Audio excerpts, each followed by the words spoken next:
Buenas tardes, bienvenidas, bienvenidos a nuestro espacio de Debate Resiliar Colombia. Hoy en el sexto Debate Resiliar. Estamos hoy con un tema que es profundamente interesante y nos está tocando cada día, la cultura online. Son nuevas plataformas, nuevos formatos. ¿Qué de lo que estábamos haciendo se junta, se suma, genera esa dinámica de acción?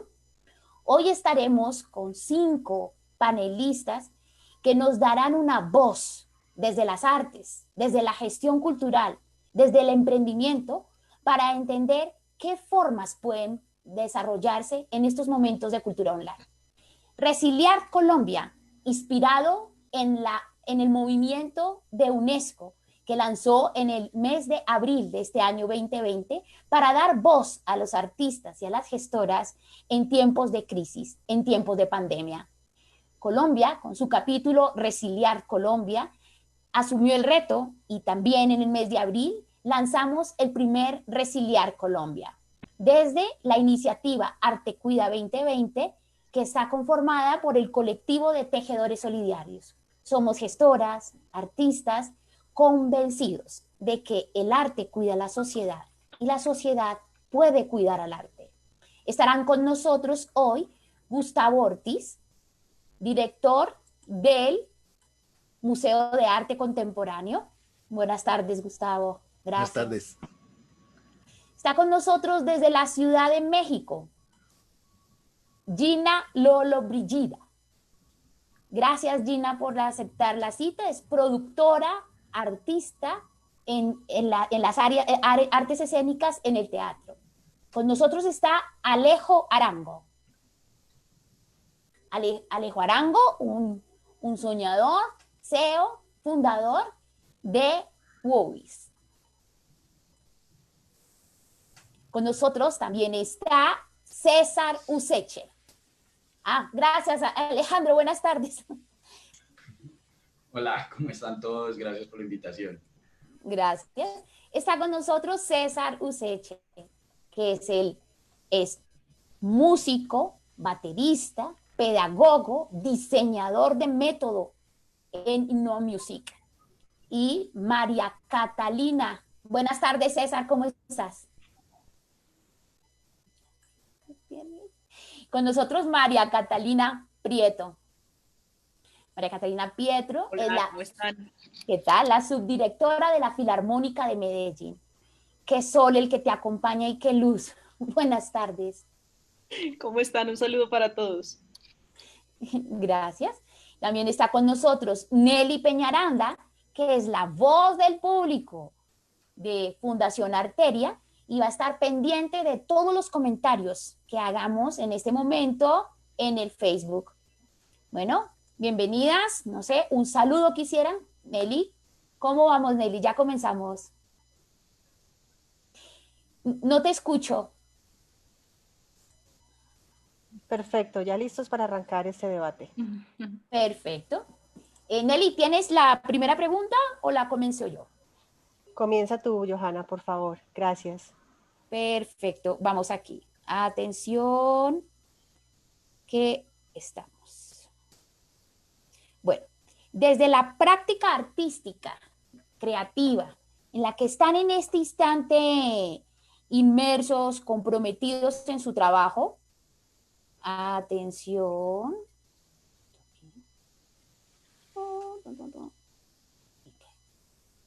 La primera pregunta, ¿cuáles son las recomendaciones por la experiencia para crear y mantener públicos? Circular contenido, monetizar en Internet los productos artísticos y culturales. Desde la experiencia tuya. María Catalina, cuéntanos. Bueno, para nosotros este ha sido un tiempo maravilloso, así que les cuento un poquito estas recomendaciones desde nuestra experiencia. Primero, la calidad. Para nosotros ha sido un factor determinante y es saber que efectivamente ya dejamos de ser orquestas locales o organizaciones locales o nacionales empezamos a hacer orquestas del mundo, organizaciones del mundo. En ese orden de ideas, pues la vara debe ser muchísimo más alta. Entonces tenemos que exigirnos cada vez más para ofrecerle al público algo que ellos realmente quieran consumir, que quieran comprar y que estén dispuestos a pagar una boleta o una entrada, así sea digital, en medio de este mar de oportunidades pues a los que estamos expuestos todos nosotros y cada vez más. Lo segundo, yo pienso que pues suena un poco obvio y un poco cliché en este momento, pero es real, es la innovación. Y la innovación no es seguir haciendo lo mismo que hacíamos antes con otros canales, es decir, en el caso nuestro, que somos una orquesta, transmitir un concierto que habríamos hecho en la presencialidad con 2 o 3 herramientas más, 2 o 3 cámaras más, sino realmente cambiar la manera de pensar y cómo utilizamos estas otras herramientas que existen en la virtualidad y con las herramientas digitales para tener un producto innovador, distinto y tener un factor diferencial. Eh, Encontrar inspiración para esa innovación, yo creo que son espacios como este que estamos viviendo en este momento, porque muchas veces nosotros estamos en nuestro rincón, simplemente trabajando, operando, y no nos damos estos espacios. Entonces, ver qué están haciendo desde las artes escénicas, ver qué están haciendo desde las artes visuales, ver qué están haciendo en otras disciplinas que nada que ver con las artes, nos inspira mucho a poder tener estos elementos innovadores. Yo les pongo un ejemplo pues, del cual nos sentimos muy orgullosos. Hay una corporación en Medellín que se llama la Corporación Piñón de Oreja, y un videoescenógrafo, Pablo Castillo, que el año pasado hizo en Medellín una exposición hermosísima de los teatros ausentes, que son los teatros que ya no existen en Medellín, que a principios del siglo XX tuvo una cantidad de teatros bellísimos, y aquí venía pues desde la Filarmónica de Nueva York en adelante, y esos teatros desaparecieron. Él lo que hizo fue hacer una reconstrucción digital de esos teatros y hacer una exposición virtual. La gente llegaba, se ponía sus gafas de realidad virtual y podía sentirse que estaba en estos teatros de principios del siglo XX. Entonces nosotros hicimos una alianza con él y pusimos a la orquesta a tocar, entre comillas, en estos teatros desaparecidos. Entonces es solo para darles un ejemplo, y ha sido pues un éxito, es solo para darles un ejemplo de cómo irnos hacia otras artes y hacia otras disciplinas nos puede dar inspiración para la innovación. Tercero, yo pienso, con relación a la monetización, debemos aprender a alternar entre estos diferentes canales y estas diferentes plataformas. Y cómo lo hacemos debe responder a un ejercicio concienzudo de planeación y no a una decisión inmediatista. Entonces, les pongo un ejemplo. Si yo quisiera, por ejemplo, fortalecer mi canal de la orquesta que tenemos en Movies, que es maravilloso, el canal que tiene Alejo, ya él les va a contar. Entonces, pues no puedo exactamente el mismo concierto dejarlo gratuito en YouTube porque no estoy haciendo nada. Lo que hacemos entonces es un reel muy pequeño en plataformas gratuitas, en Facebook o en YouTube, y ya cuando la gente esté antojada le digo, ¿quieres comprar el concierto completo? Y lo redireccionamos a Movies. Jugar con esas alternativas creo que es una cosa muy interesante, y que siempre, siempre el público sepa el valor de lo que hay detrás de la creación artística. Pienso que es muy peligroso en este momento entrar a que la gente piense que las cosas son gratuitas porque no vale nada hacerlas. Entonces, por ejemplo, si uno toma la decisión de pasar un concierto o cualquier tipo de estos contenidos de manera gratuita, que el público sepa que uno lo está pasando de manera gratuita porque hay un patrocinador detrás. Entonces, siempre resaltar este evento está patrocinado por A, B, C, pues te hace quedar muy bien con el patrocinador, sí, pero adicionalmente permite que la gente tenga esa conciencia del valor que hay detrás del arte que estamos produciendo. Vale hacerlo, y es muy importante que el público lo sepa. Y ya pues por último, creo que es muy importante aprender a utilizar toda la data que nos está botando tanto las plataformas gratuitas como las plataformas de pago.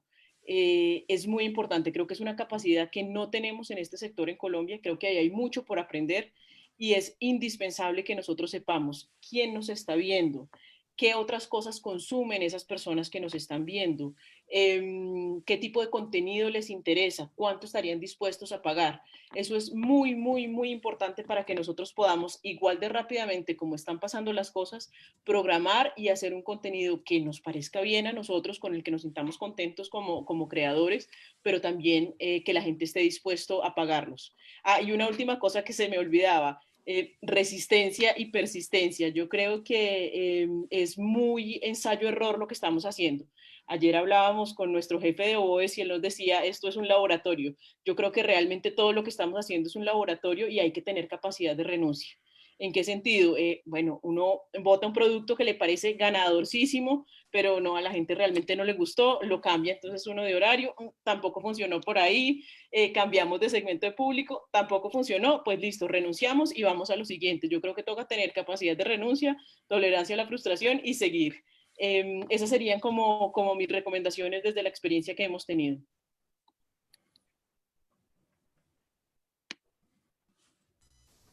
Gracias, María Catalina. La misma pregunta, estas recomendaciones por experiencia para crear y mantener públicos, circular contenido, monetizar productos artísticos y culturales online. ¿Cómo lo has hecho, César, por favor?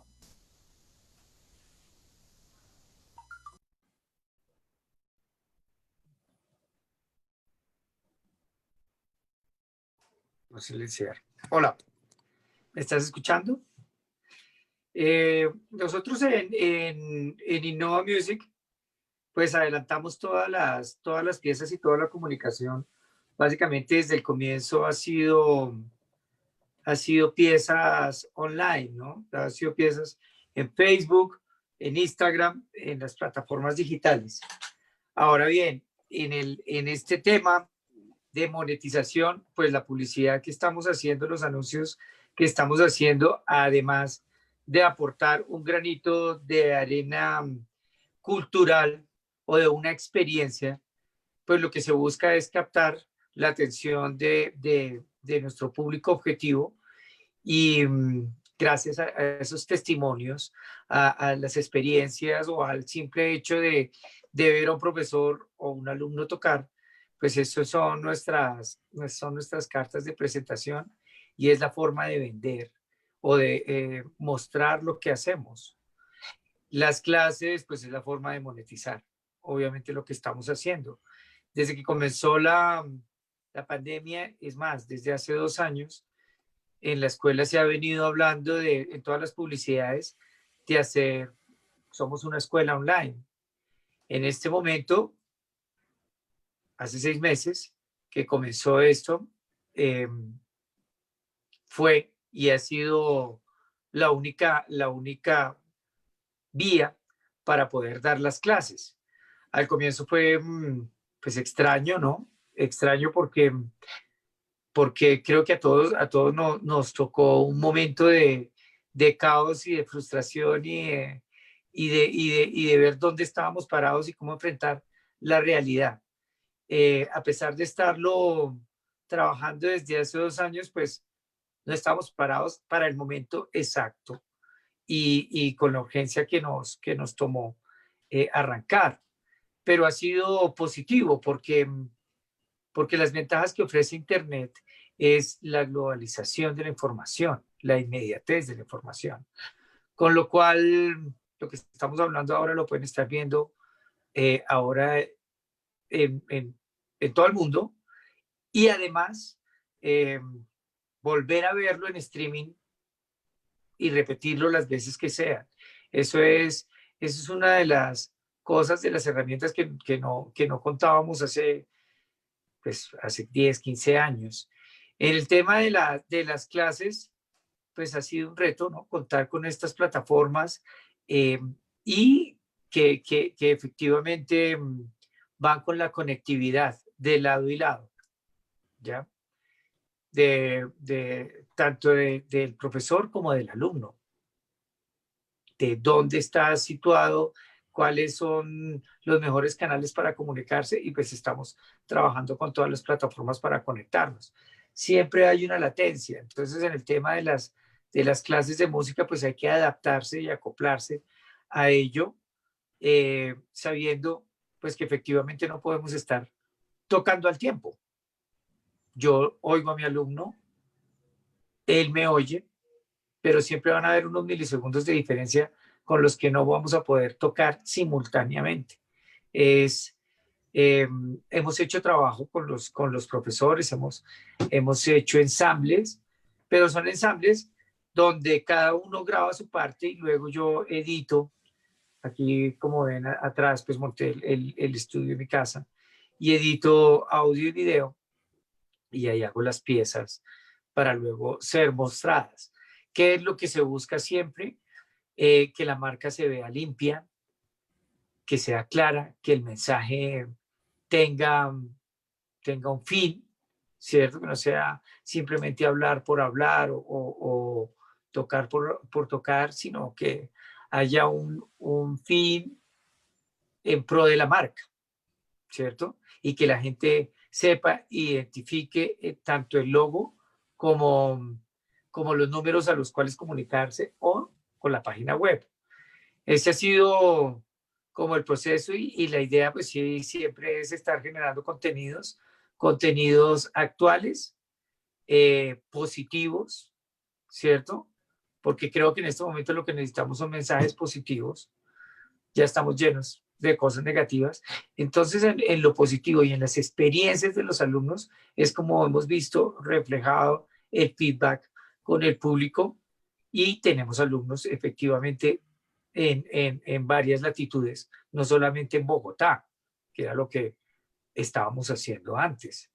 Tenemos alumnos en Estados Unidos, en Canadá, en Santa Marta, en Cali, en Medellín, eh, inclusive de Chía, de sitios donde la gente no podía simplemente llegar por, por tema de movilidad de la ciudad que es caótico.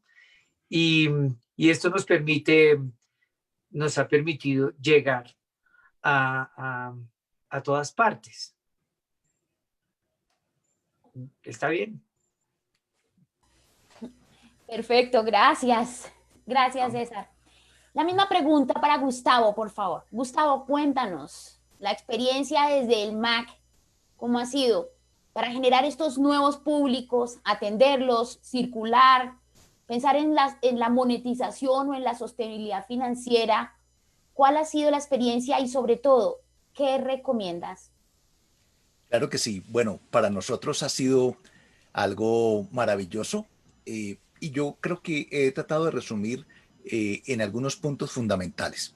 Ven ustedes acá detrás mío, es un fondo virtual, pero es el Museo de Arte Contemporáneo de Bogotá en la época de los años 70. Ven que hay un Prado, lo llamábamos en ese momento el Museo del Prado porque la plazoleta tenía un pasto y no tenía realmente lo que tenemos hoy.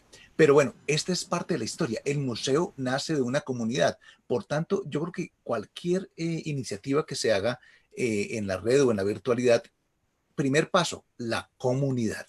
Si no tenemos una comunidad, si no hemos construido una comunidad, pues es muy difícil arrancar. ¿Cuántos youtubers o cuántas plataformas han luchado años y años para construir una comunidad?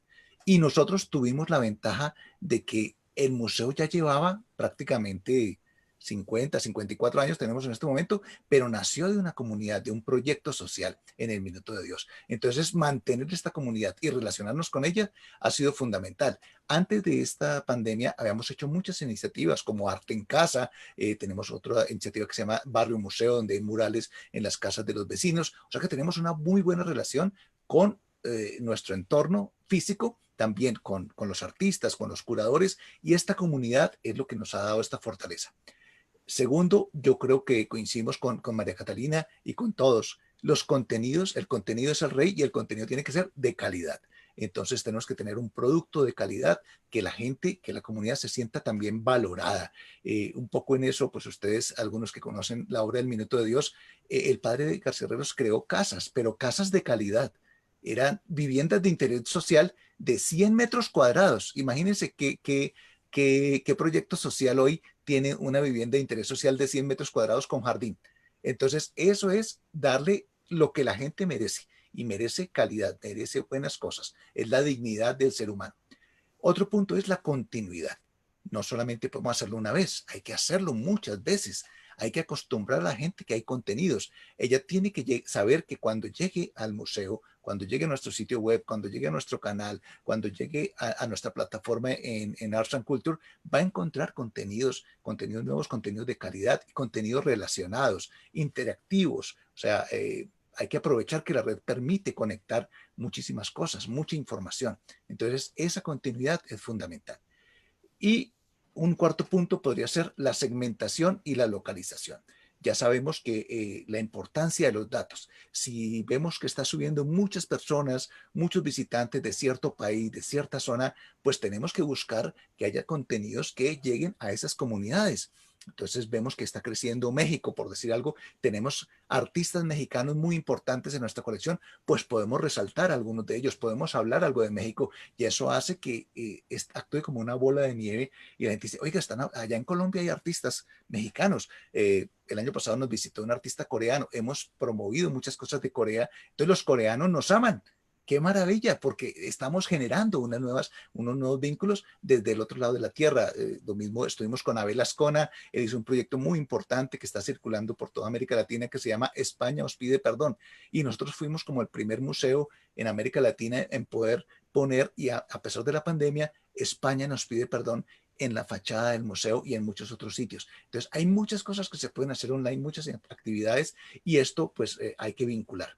En cuanto a la monetización, nosotros realmente buscamos no trasladar ese costo al público, pero estamos haciendo alianzas con diferentes entidades, pongamos con Google. Google nos da un soporte muy importante, nos ha ayudado también con pauta gratuita en sus canales y empezamos a coger de otros lados para que esos costos al final a las personas de pronto no sean onerosas, pero sí también hacerles ver, que es lo que decía María Catalina, que un producto de calidad y unos contenidos de calidad tienen un precio, pero ese precio no necesariamente está relacionado con la parte monetaria.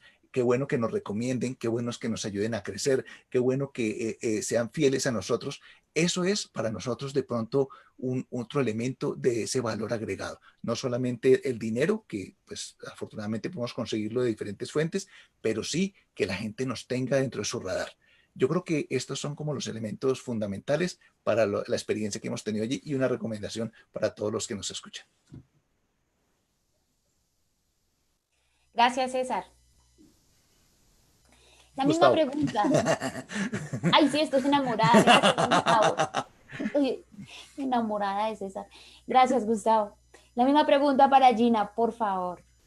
¿Qué recomendaciones, por tu experiencia, para crear y mantener públicos, para hacer esa circulación, monetizar y garantizar esos contenidos artísticos y culturales de calidad circulen y se mantengan? Hola, muy buenas tardes. Muchas gracias por la invitación y me encanta escuchar a los demás panelistas. Bueno, mis recomendaciones son a partir de nuestro proyecto Clictoris, Crónica de una nueva normalidad, que es una comedia que se realiza completamente en la virtualidad. Se crea, se piensa, se escribe, se ensaya, se hace funciones a través de plataformas digitales. Este es un montaje que se piensa desde el inicio para estos nuevos lenguajes digitales. Este proyecto lo realizamos un grupo de artistas escénicos México-Colombia, que estábamos inquietos por descubrir estas maneras de creación, estos entornos digitales que nos obliga a experimentar un poco el confinamiento. Tengo que hablar un poco de la obra, pues para hablar de las recomendaciones. La obra habla de dos vendedoras que están organizando el primer congreso anual virtual de vendedoras de juguetes sexuales y pasan diversas cosas entre ellas y hay una transversal temática que es la salud sexual de las mujeres. Y en esa dirección nosotros como equipo queríamos ofrecer un 360 digital a las personas que vieran el montaje. Así que lo primero en el tema digital es que conectamos el WhatsApp como parte de la obra. Era un personaje, era Amanda, que era la asistente de estas protagonistas, donde el público podía ir interactuando mientras transcurría la obra en sus pantallas. como esta obra hablaba de sexualidad, queríamos otro plus, y fue que después de que terminamos la obra, que duraba 35 minutos, invitamos a especialistas en sexualidad. Y eso fue súper bonito porque descubrimos un abanico de posibilidades con el tema de la sexualidad, el placer sin culpa, autoerotismo, sexualidad en la vejez, sexualidad y discapacidad, en donde el público además también podía interactuar con los invitados, y en una sesión de preguntas y respuestas, y pues también era la manera de sentir al público pues de nuestro lado, porque sí se actúa un poco en solitario en este tipo de lenguaje teatral. Bueno, y finalmente tuvimos 2 sorteos de los productos de nuestros patrocinadores, como parte de la fidelización de públicos, como parte del entorno digital y como parte de la monetización. En el modelo de negocio que elaboramos con el equipo para visualizar, difundir, financiar y monetizar la experiencia digital fue a través de varias herramientas y plataformas. Entre ellas estuvimos con StreamYard, Zoom, Facebook Live, Boletopolis, redes sociales y nuestros patrocinadores, que en este caso fueron 2, Kinkis, que nos dio los juguetes sexuales para la obra y para la rifa, y The Body Shop, que nos dio productos de belleza para la rifa, para el equipo creativo y para las invitadas y los invitados. Y esto también hizo parte de la monetización. En cuanto a la circulación, no queríamos que nuestro montaje solo se quedara exclusivamente en la temporada, así que los inscribimos a los premios metropolitanos de teatro, que dan un reconocimiento a lo más destacado de la industria teatral en Ciudad de México, y que para este año abrieron la categoría de teatro digital. También estamos revisando la posibilidad de participar en festivales de teatro online, que están también abriendo plataformas a nivel internacional, y ventas de funciones privadas a empresas por streaming. Aquí rápidamente, algunas recomendaciones muy prácticas: mejorar la señal del internet en nuestras casas. ¿Qué hicimos? Cambiamos los módems, aumentamos las megas, realizamos pruebas de sonido, luz, de espacio, escenografía, todo lo que tengan en la posibilidad de sus casas, y revisar cuál plataforma de transmisión es la que mejor se adapta a tu obra. A nosotros nos tomó 3 meses estas pruebas técnicas y de conexión hasta llegar al punto ideal de lo que deseamos con el montaje. Gracias. Gracias a ti, Gina. Fantástico, ya con muchas ganas de entender ese montaje después de aprender todo lo que nos has contado en este momento. Gracias. La misma pregunta, vamos con Alejo Arango. Bueno, ¿Qué recomendaciones nos das para el ejercicio de la circulación de contenidos, la monetización y la construcción y mantenimiento de los públicos? Alejo. Bueno, yo creo que hay 2 términos que tenemos que conocer y aclarar. Hay una cuestión que es la digitalización y otra la que es la transformación. O sea, Gina lo que nos acaba de mostrar a nosotros es transformación total. Y tenemos que reconocer que hoy estamos en un mundo, mejor dicho, las posibilidades que como creadores tenemos hoy no existían antes. Hoy es el mejor momento para ser creador.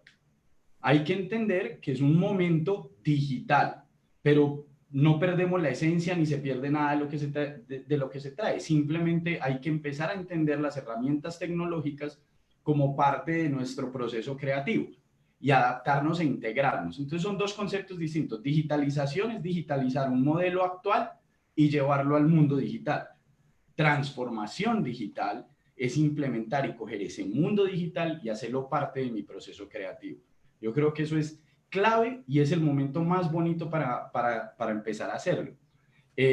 A mí una de las cosas que cuando comienza la pandemia y empieza todo este rollo, nosotros no sabíamos qué iba a pasar.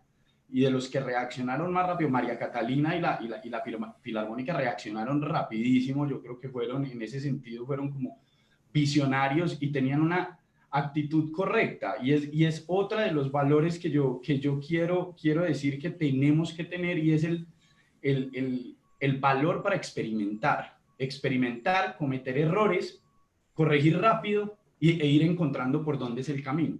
Entonces, la experimentación tiene que ser parte de nuestro día a día y de todo lo que hacemos en este momento. Tenemos que estar dispuestos, como digo, se va a equivocar, falle rápido, no le tenga miedo a fallar. De ahí aprendemos y mejoramos. Mientras más rápido fallemos, más rápido vamos a crecer. Entonces hay una cuestión también de mentalidad y yo siempre digo que es mentalidad de crecimiento y es de decir, yo nunca pierdo, yo o gano o aprendo. Y mientras más rápido aprenda, más gano. Entonces esa es otra de las cosas que tenemos que empezar a adoptar y es una mentalidad de crecimiento. Sabemos, transformación digital y mentalidad de crecimiento. Hay una oportunidad grandísima hoy, es la de conexión con los usuarios.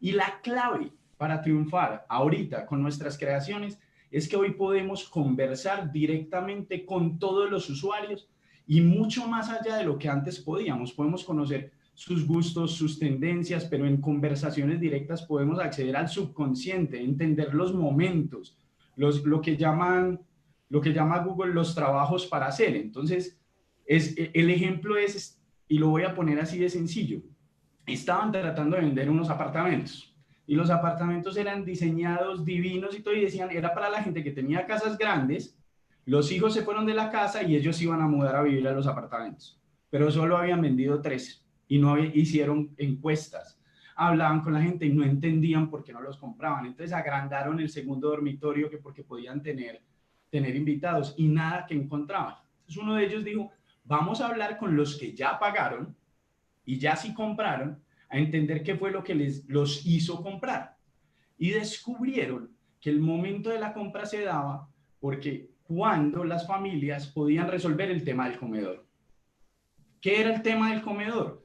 Eran familias que durante años habían tenido un comedor en donde se celebraron cumpleaños, en donde se celebraron, bueno, mejor dicho, todo, y la familia se reunía alrededor del comedor. Cuando se estaban minimizando, deshacerse del comedor era una carga emocional muy grande. Entonces, hasta que la persona no lo solucionaba, no tomaba la decisión de compra.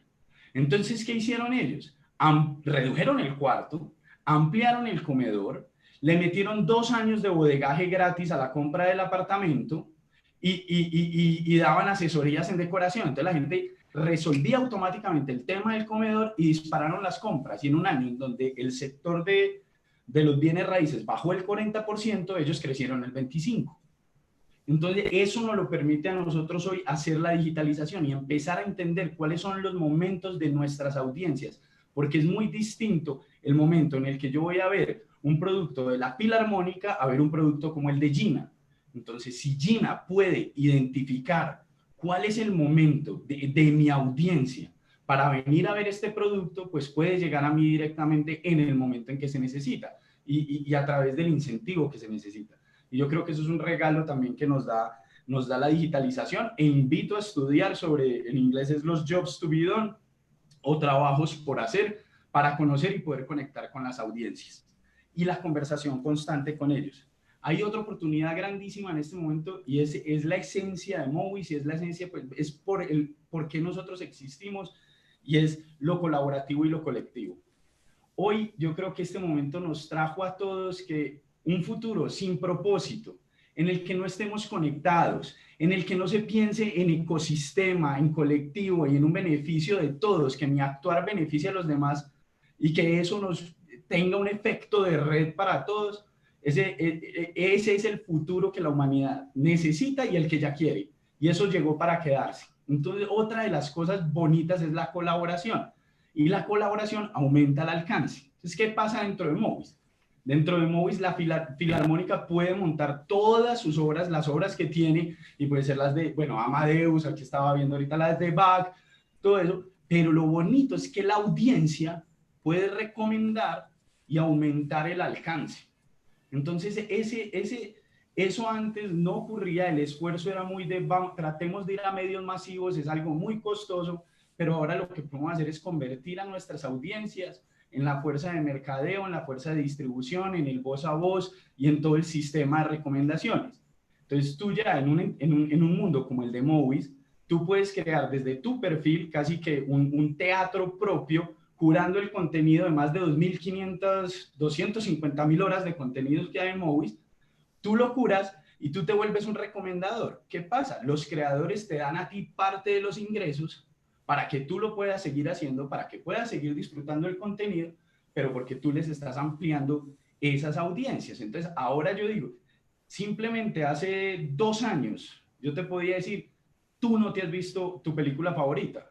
¿Por qué? Porque no tenías cómo llegar a ella. Hoy en día, a través de todas estas herramientas digitales, tú puedes conectar con la creación en el Congo, en Nigeria, estando en Chía, que es donde estoy yo, y encontrarte tú con lo que conectas desde lo más profundo de tu alma. Entonces yo creo que hay varios elementos ahí que se pueden tomar. Gracias, Alejo. Esta primera pregunta, creo que todas las, que estamos, las personas presentes coincidimos en que las recomendaciones con esas historias propias de vida de las organizaciones y proyectos que hoy nos acompañan son poderosas. ¿Qué hemos aprendido? Hemos aprendido a revisar el momento, pero el momento en una corresponsabilidad. Como decía nuestro último invitado, llegó para quedarse el ejercicio del trabajo en red, en colectivo, de reconocer que la acción que yo propongo tiene un efecto y tiene una gran acción de réplica. Que también en esta primera pregunta hemos aprendido. Hemos aprendido la importancia de generar contenidos de calidad con permanencia, continuidad, generar un hábito para que en cualquier momento en el que se conecten, como nos señalaba Gustavo y César, en cualquier momento esté ahí el contenido de calidad y sea clara la diferenciación de los momentos, de los tiempos y de los contenidos frente a nuestras audiencias, frente a ese público de siempre y al nuevo, al global o incluso al que se vuelve de lugares remotos para nuestra organización cuando iniciábamos enero del 2020. Generar comunicaciones en las plataformas nos tiene una responsabilidad y es el análisis de esa información. Cada vez que hacemos una acción en este instante a nivel online, cada vez que hacemos una acción, se generan unos datos, una información y es nuestra responsabilidad desde nuestras organizaciones, proyectos o iniciativas artísticas y culturales hacer el seguimiento de esa información, conocerla, para poder responder con nuevas acciones, para tener una alegría en la comunicación, porque vamos a dar lo que están buscando en ese momento, incluso cuando lo que damos o proponemos en creación es completamente nuevo. Pero ¿qué ocurre? Esa novedad que está asociada a la calidad de la creación tiene un diálogo con las opciones de la tecnología, como herramientas, como medios, pero nunca como antes habían afectado tanto el producto final. Y otro de los grandes aprendizajes de esta primera pregunta es el territorio y la población. Momentos, comunidad, nuestro espacio, en todas las palabras que hemos escuchado en este ejercicio de pensar el territorio y la población, coinciden nuestros panelistas que es muy importante mantener a esa comunidad porque es la que antes de pandemia estaba ahí y la que durante la pandemia puede replicar en estos momentos de crisis, la que puede pensar cómo es que crecemos porque ya estuvieron ahí. Gracias. Viene nuestra segunda pregunta. ¿Qué cambios se hicieron en su modelo de gestión en estos momentos de crisis? ¿Y qué implementaron de cara a la llamada nueva normalidad? ¿Qué ha pasado con ese modelo? Entonces, pensamos, por favor, María Catalina, cuéntanos desde la Filarmónica de Medellín. Bueno, la verdad es que eso sí es uno de los aspectos que yo considero ha sido una de nuestras grandes fortalezas y nos sentimos muy orgullosos que la pandemia nos haya encontrado fortalecidos en ese sentido. Hace ya 4 años, sí, 4 años, esta organización hizo unos cambios sustanciales en su estructura, su modelo de gobernanza y su planeación estratégica. Entonces, la pandemia nos encontró con este equipo ya fortalecido, con la plena conciencia de que se requiere un modelo de financiación y de sostenibilidad que no dependa del Estado. Un modelo que entienda las dinámicas del mundo empresarial, de la consecución de recursos, del fundraising, tener un departamento creativo que sea capaz de crear nuevos productos que vayan más allá de la música como fin, sino que la utilicen como medio para. Entonces, repito, creo que eso ha sido una de nuestras grandes fortalezas. Nosotros ya estábamos acostumbrados a esta dinámica antes de la pandemia, así que solamente hemos fortalecido algunas competencias por aquí y por allá. Las tecnológicas definitivamente fue una de las competencias que tuvimos que fortalecer, pero el modelo de sostenibilidad ya se venía implementando. En ese sentido, ¿cuál es mi recomendación para las organizaciones que aún no han hecho ese cambio o que están pensando ese cambio? Es que entendamos que definitivamente el modelo asistencialista para las organizaciones culturales ya no funciona, no es viable. Creo yo que nunca ha sido viable, pero ahora menos. Digamos un poco esa visión que tenemos de ser la organización cultural que va con la coquita, señor Estado, por favor, deme, y es que no puedo hacer el proyecto porque no me gané el estímulo este año, entonces no puedo hacer nada más. Yo creo que ahí hay que cambiar el chip. Tenemos que entendernos como una empresa. Eh, por lo menos en el mundo de la música sinfónica eso está súper satanizado. Entonces, pues el que piensa la música sinfónica como una empresa es pues súper demoníaco. Pero creo que debemos hacerlo así, debemos entender que nuestros interlocutores, claro, el Estado tiene una responsabilidad de garantizar el acceso a la cultura, eso no se lo vamos a quitar, el Estado tiene esa responsabilidad, pero también es responsabilidad nuestra como organizaciones diversificar esas fuentes de ingresos. ¿Y cómo diversificamos esas fuentes de ingresos? Hablando con el mundo empresarial en el mismo lenguaje. En ese sentido, yo creo que nos toca pasar del romanticismo y de la filosofía a la estadística. Les pongo un ejemplo. Estos proyectos de formación musical que tanto decimos es que el niño que toca un violín nunca empuñará un arma. Claro, todos sabemos eso, nosotros lo hemos vivido, hemos estado adentro de estos procesos y sabemos que eso es cierto. Pero para un empresario o para una ente de cooperación no es suficiente que nosotros le digamos esa frase filosófica y nos quedemos ahí, porque hay otros 70 que les están diciendo lo mismo. Entonces tenemos que entrar a la estadística y entonces es, bueno, listo, mire, este es un modelo de medición de impacto. Entonces, por ejemplo, si yo estoy diciendo eso, entonces estoy hablando de la tasa de violencia y los índices de violencia juvenil en un barrio en particular que tuve un proyecto. Entonces, yo establezco una línea base. Entonces, en 2016, los índices de violencia juvenil en el barrio tal eran del 35%. Después de 2 años de ejecución del proyecto, los índices de violencia juvenil bajaron un tanto por ciento. Eso es algo demostrable, eso es algo que yo le puedo decir, mostrar tanto al Estado como a la empresa privada y le puedo decir, mire, estos son mis resultados.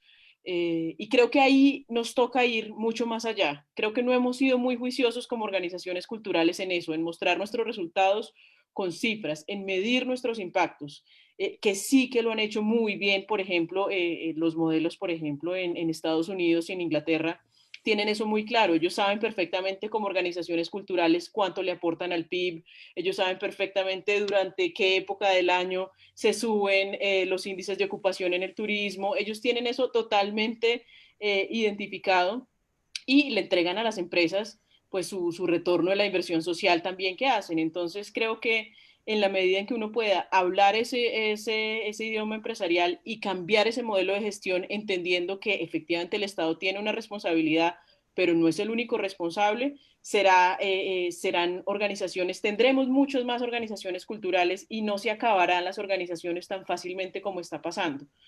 Porque ¿qué es lo que sucede? Efectivamente sí, el Estado da por aquí y da por allá, pero terminan ganándose las mismas empresas grandes y las empresas y las organizaciones culturales chiquitas que empiezan a crecer en 2 o 3 años se acaban porque no tienen esta mentalidad de tener un modelo de gestión con una fuente de ingresos diversificada. Entonces, aún más en este momento de pandemia y pospandemia, creo que en Colombia es indispensable que las organizaciones entiendan ese modelo de gestión. porque claramente nosotros no somos un país millonario y va a haber otras necesidades. Claramente la cultura es para mí pues una de las necesidades más importantes, embellecer nuestra vida diaria, pero a los ojos de un gobierno, cuando hay unos índices de desempleo como el nuestro, cuando hay unos índices de inseguridad como está empezando a ver en las diferentes ciudades principales, pues claramente no va a ser la cultura la primera asignación de recursos que van a dar. Entonces, creo que si se cambian esos modelos de gestión, se diversifican esas fuentes de ingresos y además de todo nos sirve para formar públicos, porque normalmente los empresarios no van a un concierto, entonces esto nos sirve como de doble vía. Eso es como lo que quisiera hablar sobre el modelo de gestión en este momento. Gracias, María Catalina. César, desde Innova Music, cuéntanos qué cambios hicieron en el modelo de gestión en estos momentos de crisis. Y Bueno, si de cara a la nueva normalidad, ¿qué piensan implementar? bueno, el cambio fue total, ¿cierto? El cambio de tener una escuela física donde los alumnos iban y tenían una clase personalizada con su profesor a 1 metro de distancia o menos de 1 metro de distancia, oyendo el instrumento y tocando el instrumento y las experiencias y lo que se vivía dentro de la escuela, dentro de la normalidad de la infraestructura de la escuela, obviamente cambió, cambió en la forma que es online, pero no ha parado. La escuela no paró en ningún momento, con lo cual, pues quedó demostrado que, que la educación también llegó a un punto donde todos los padres tuvieron que enfrentar que los hijos tomaran clases desde la casa en el colegio y pudieron empezar a creer que sí se podía estudiar, que sí se podía aprender y, y que además de eso podían disfrutar a sus hijos también en esas actividades cotidianas que antes por las ocupaciones no podían estar, no podían estar reunidos. Entonces, eso nos ha enseñado los profesores, obviamente, que se implementó, que tuviéramos la imagen de la escuela con los profesores dentro de los espacios de sus casas, ¿cierto? Donde tuviera la camiseta con el logo, cuando dan las clases, un pendón atrás también con el logo no virtual, un pendón hecho real, mandado a imprimir para que los profesores estuvieran también detrás y la marca esté presente, que es una escuela que tiene tantos, vamos a cumplir 10 años, con lo cual es una trayectoria y es un punto de confianza también, que es lo que tiene que ver la educación.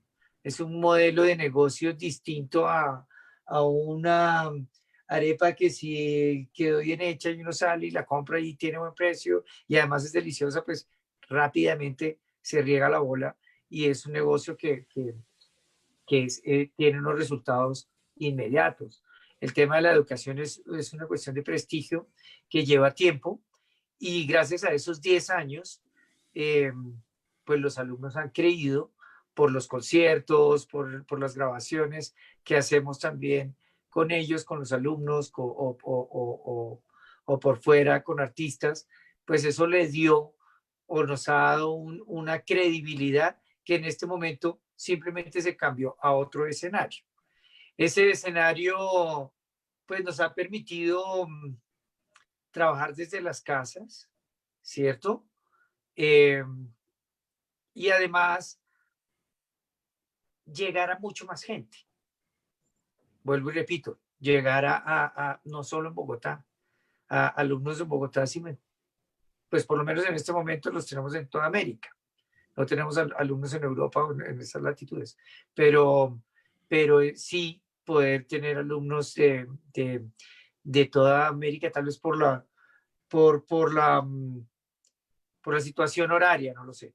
Pero ¿a qué vamos? A fortalecer más nuestro canal de comunicación, tener un portal mucho más robusto, con mucho más videos, con aplicaciones para todos los instrumentos donde los alumnos entren a la página y puedan practicar, puedan calentar antes de la clase, ¿sí? Con esas aplicaciones y estar metidos en la página precisamente para lo que se estaba hablando antes, de crear una comunidad y mantener una comunidad.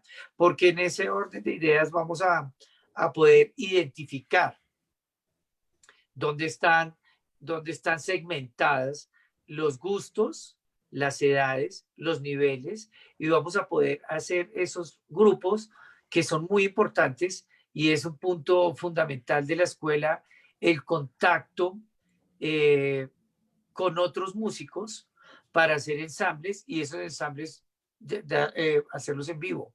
Entonces nuestra idea es, por medio de estos blogs de comunicación interna con los alumnos, donde se opina de diversos temas, de grupos, de tendencias musicales, ir identificando estos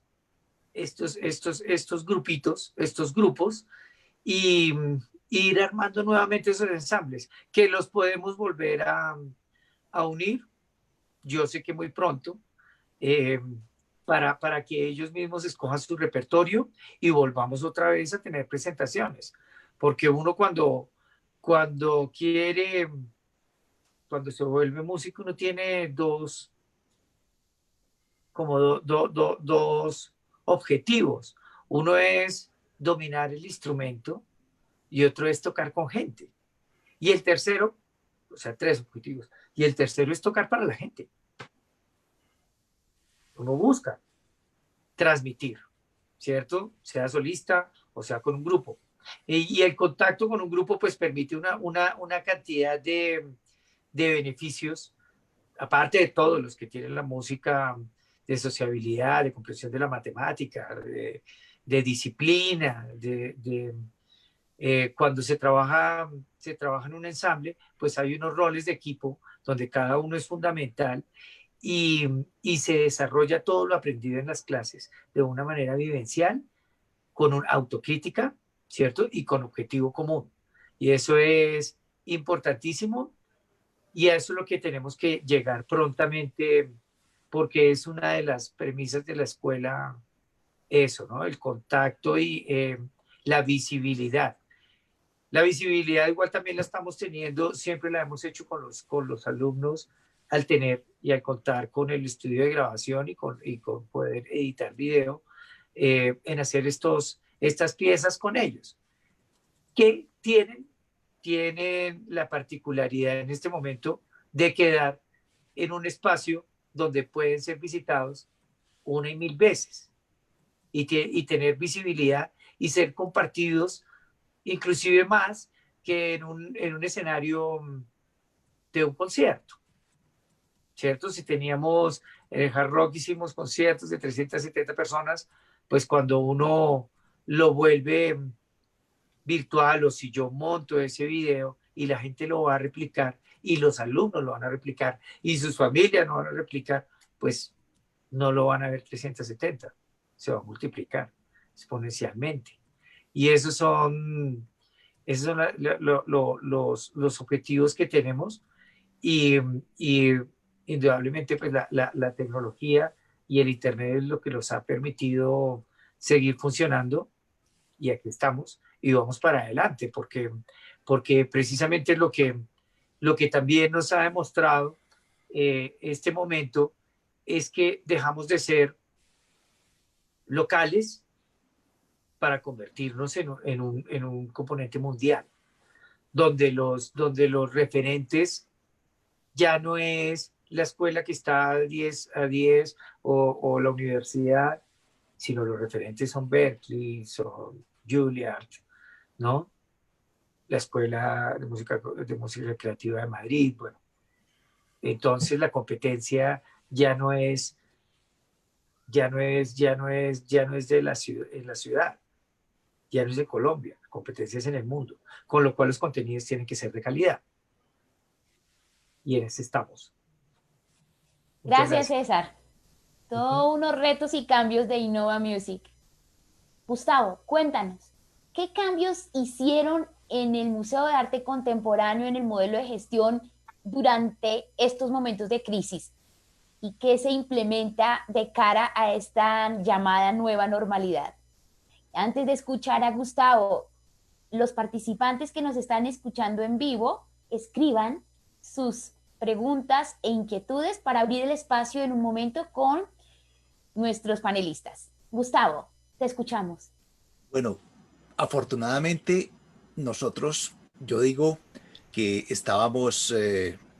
nos anticipamos un poco a todo lo que ha pasado.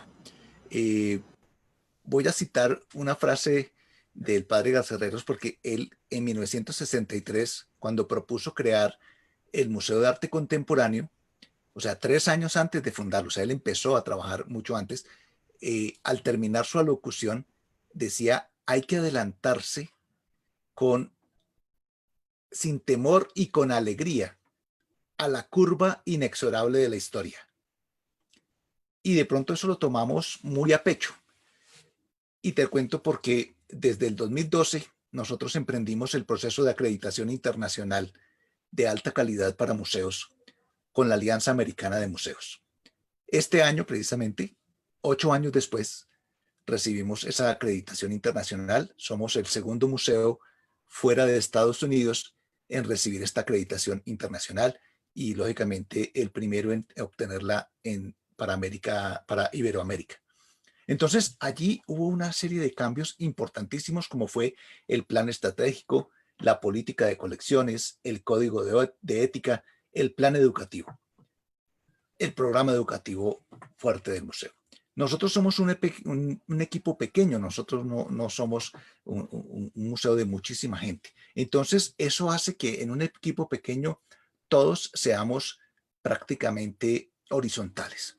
Digamos que no hay una jerarquía de arriba a abajo, sino que hay una jerarquía más horizontal y somos muy adaptables.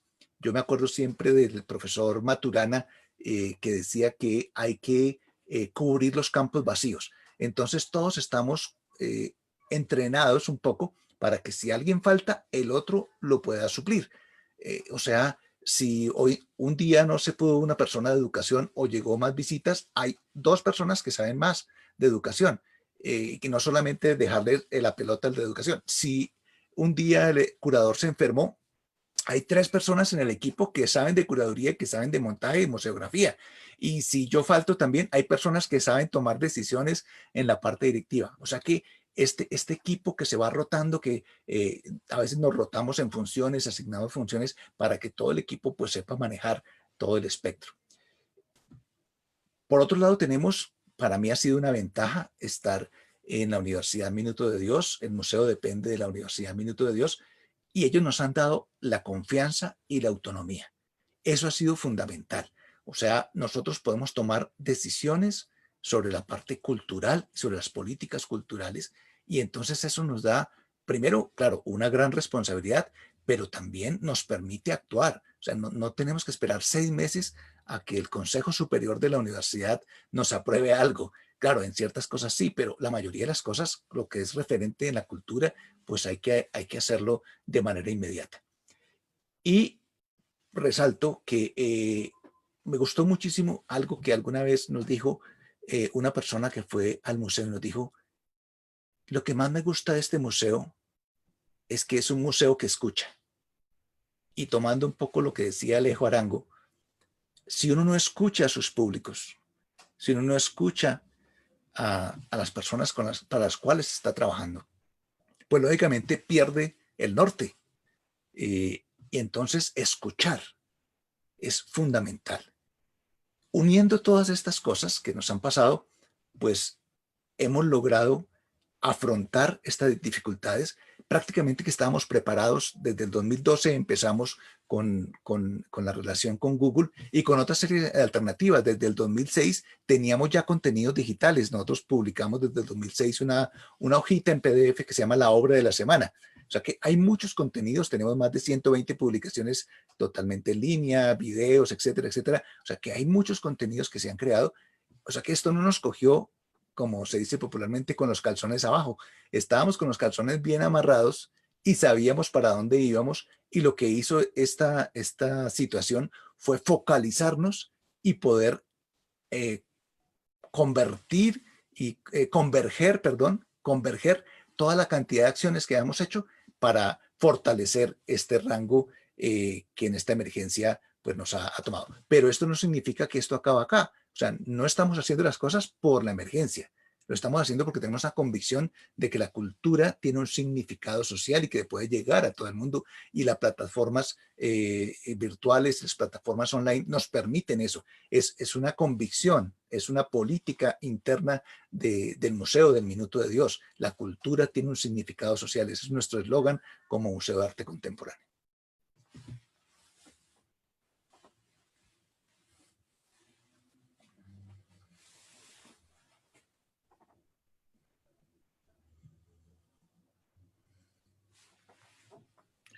Johanna, tu micrófono.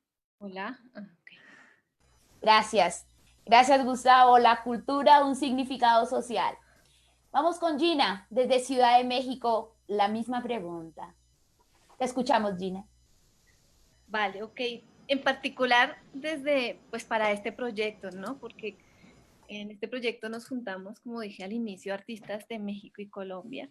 Sin embargo, cada uno desde su lugar de productor y productoras, todas éramos productores y productoras aparte de artistas, sí tuvimos que generar cambios e implementar cambios en nuestras cabezas. Y definitivamente una importante es aceptar y abrazar de manera tranquila la creación de contenidos de teatro para las plataformas digitales, mientras esperamos que la normalidad pues llegue de nuevo a las salas de teatro, a las calles, a los centros culturales, a los colegios, pues eran los lugares en los que nos presentábamos. Bueno, quiero decirle luego a Alejo que cómo debo decir, porque hasta eso, adaptar el lenguaje, no sé si se dice virtual, digital, todo eso también hace parte de esta implementación y de comprender todos estos procesos de adaptarnos, ¿no? Y en esa adaptación, por ejemplo, revisamos cosas como en la transmisión. ¿Qué revisamos? Cómo era la visualización, cómo era la interacción con el público, el medio de venta, el control de acceso, requerimientos, costos. Les decía al inicio que nosotros utilizamos 3 plataformas. Una fue StreamYard, Zoom y Facebook Live. En el StreamYard estábamos las actrices y el director, donde él podía switchar las cámaras, meter la música, las imágenes, y cada uno en sus casas. El productor estaba en su casa y hacía el enlace entre StreamYard y Zoom para que el público viera la función, y el Facebook Live lo utilizábamos para el sorteo, que lo hacíamos en vivo desde nuestro Facebook de Clicktoris. En la boletería hicimos una proyección de taquilla tal cual como en la sala, pues tenía sus variantes, ¿no? Que vimos ahí: número de funciones, asistentes por función, porcentaje de ocupación, porque Zoom nos permitía el alquiler hasta 100 personas. Los costos de las rentas de las plataformas, porque pagamos renta para Stream, para Zoom. También teníamos pendiente los descuentos de ley y el costo de la operadora de taquilla. Aquí es importante decir que el equipo hizo una gran gestión en conseguir patrocinios para hacer la producción, y no solo nos dieron los patrocinios en especie, sino también en dinero, así que la producción salió a costo cero.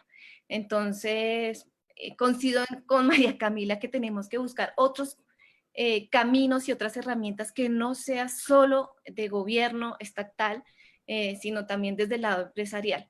Y bueno, la búsqueda de patrocinios, un pequeño consejo, tiene que ir en dirección de la temática de la obra y en el interés del empresario por lo que estamos haciendo, y en el segmento de población también.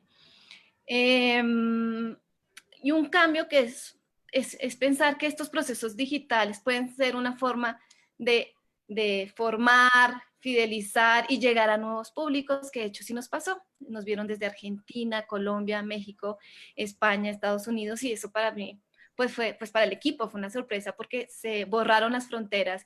el teatro en vivo, aunque dicen que no es teatro, como que se extendieron, ¿no? Esa discusión de si es teatro o no, se la voy a dejar a los teóricos. Yo solamente vi un texto de Jorge Duati que hablaba del tecnovivio. Ya no tenemos convivio, pero tenemos tecnovivio, entonces por ahí podemos seguir explorando. Y este no es un cambio de modelo de gestión, pero lo quiero mencionar y lo mencioné Alejo, y tiene que ver con los lazos afectivos desde la distancia, que efectivamente sí fortalecieron el trabajo colectivo, colaborativo, asociativo y horizontal, que en mis procesos de gestión y producción son muy importantes con los equipos de trabajo con los que estoy. Gracias. Gracias, Gina. Muchos cambios y transformaciones con calidad de producto y respetando la creación y todo lo que implica con los diferentes oficios que se implican en una obra. Maravilloso lo que nos cuentas. Alejo, desde tu experiencia, ¿hubo algún cambio en el modelo de gestión de Movies y en estas nuevas dinámicas? ¿Cómo se trascienden esos cambios? A ver, es que han pasado tantas cosas este año que organizarlas y simplemente como ponerlas así, pero a ver, hay una cosa y es que Movies nace con un sueño y es el de crear y poder llegar a un acto de creación sostenible, colectivo y justo, en donde los creadores podamos conservar los derechos y perpetuar nuestro acto creativo. Desde ahí nace Movies. Entonces, en su esencia, y cuando lanzamos en noviembre de 2018, eso parecía una locura. Y toda nuestra forma de operar, digamos, todos los ingenieros que trabajan en Movies son creadores, o son chefs, o músicos de conservatorio, pero todos son unos geeks de ingeniería conectados con el mundo del arte. Entonces, digamos, nuestro espíritu, propósito y razón de ser ya venían alineados con lo que el mundo nos iba a traer. Nosotros pensábamos que iba a ser en 10, 15 años, que no sabíamos que nos iba a tocar siempre estar levantando plata de inversionistas para poder llegar allá. Y lo que hace la pandemia es que acerca al mundo esa visión y casi que le pone a todo el mundo como obligatoriamente la tarea o cambia o cambia. Entonces, ahí es donde hay dos cosas. Gina dice volver a la normalidad. Gina, yo no sé si vamos a volver a la normalidad. No creo que vayamos a regresar a la normalidad y no quiero que volvamos a la normalidad. Sueño con una nueva normalidad, una nueva conciencia, una nueva... Miren, nosotros, los artistas, los creadores, creamos la realidad del mundo, definimos nuestra cultura y nuestra sociedad y de nosotros parte la visión colectiva de futuro. Y hoy más que nadie tenemos el poder en nuestras manos de crear esa visión. Entonces yo no sé si quiera volver a la normalidad. Ahora hay que adaptarnos y a nosotros nos muchos retos. Nosotros estábamos muy enfocados en cine, pero cuando llega la pandemia, claro, llega la filarmónica, llega todo el mundo y nosotros como, pues pucha, espérese, aquí mucha gente necesita esta solución, tenemos que cambiar nuestro discurso y nos tenemos que abrir. Entonces, lo primero que hacemos es abrirnos al mundo creativo y al mundo creador por completo. Y eso nos obligó a aprender de muchas otras cosas. Yo, por ejemplo, el mundo de la música me parece uno de los mundos más complejos porque eso sí que tienen problemas de enredos de derechos y quién es el titular y todo eso. Cuando en cine tú tienes un productor que representa toda la cadena de derechos, en música eso es muy difícil, pero hay muchas injusticias y mucha intermediación, entonces es algo que tenemos que resolver, entonces hay que aprenderlo. El cambio principal, aparte que las semanas pasaron de ser de 40 horas a ser semanas de 100 horas de trabajo para todo el equipo, es que exigió, por ejemplo, a mí, mi rol es, yo me tenía que enfocar más en la gente y en las personas más que en el producto, y enfocarme más en el futuro y en lo que se viene. ¿Por qué?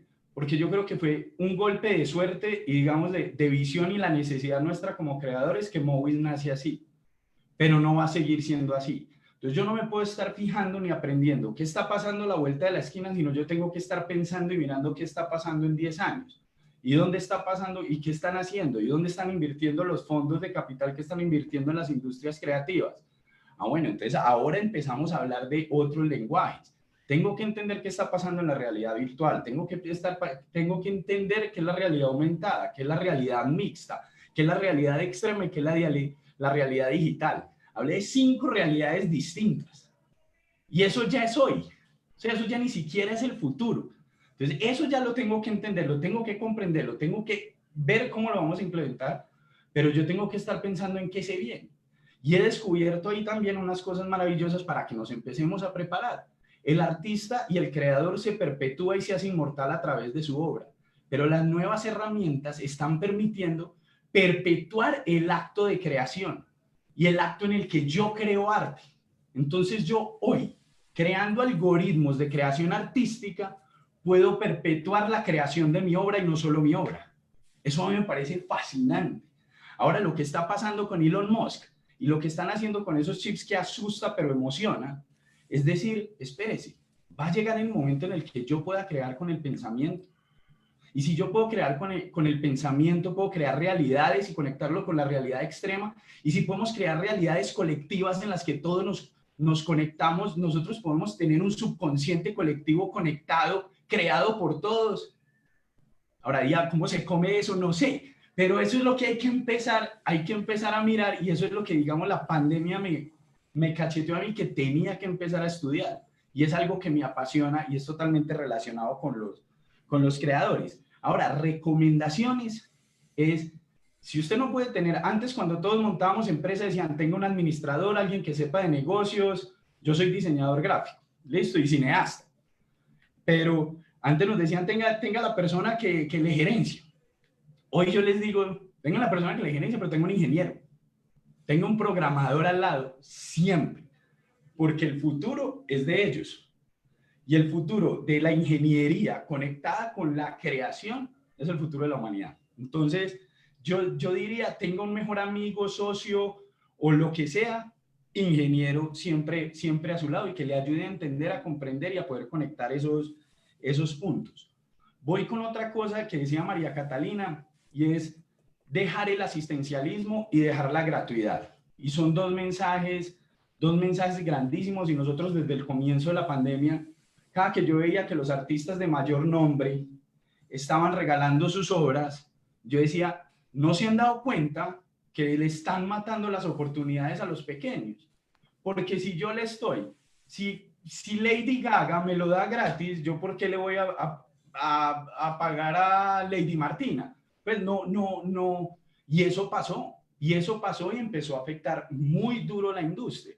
Entonces, yo digo, hay que cambiar ese discurso, y en todo acto creativo son muchas las almas y la energía que se tiene que poner ahí para que se materialice. Entonces, no es justo estarlo regalando. No importa que ya tengas esos recursos, o hacerlo, como decía María Catalina, de alguna forma que sea obvio y esté implícito que es el Estado el que está pagando o es una marca la que está pagando, pero que se está valorando ese trabajo. Ahora sí, no al asistencialismo, pero sí al colaborativismo, llamémoslo así. Colaboracionismo. Al colaboracionismo, eso. Pero digamos que sí, al colaboracionismo. Entonces, ahí es empezar a conectar y hacer conciencia de mi comunidad y de mi ecosistema y de cómo nos podemos enriquecer todos. Eso yo creo que es clave. Pero los invito, así como decía Gustavo ahorita con lo que dijo el padre, si nosotros nos vamos a poner a perseguir lo que ya existe, lo que ya han creado, vamos a estar siempre 10 años detrás, 10 años detrás, 10 años detrás. Hay que dar saltos. Y los invito a que empecemos a pensar y arriesgarnos a ver qué es lo que va a pasar en 10 años y hacia dónde va y hacia dónde está yendo este mundo. Y empecemos a pensar en esa... No vamos tan lejos como a crear con el pensamiento, vamos a la realidad extrema. ¿Qué va a pasar ahí? ¿Qué va a pasar cuando yo pueda engañar al cerebro de que siento un sabor, de que estoy en un lugar, de que tengo algo en la mano que realmente no está? ¿Qué va a pasar con nuestras creaciones, con la narrativa, con la música en esos ambientes? ¿Y cómo voy a ser creador yo ahí? ¿Y quiénes lo están haciendo? En el Reino Unido han avanzado demasiado en todo ese tema. Empecemos a ver qué están haciendo allá y empecemos a experimentarlo. Todos ellos necesitan experimentar esas tecnologías y necesitan creadores que se inventen cosas locas. todos los que están apostándole a la realidad virtual necesitan gente que se arriesgue y que haga experimentos.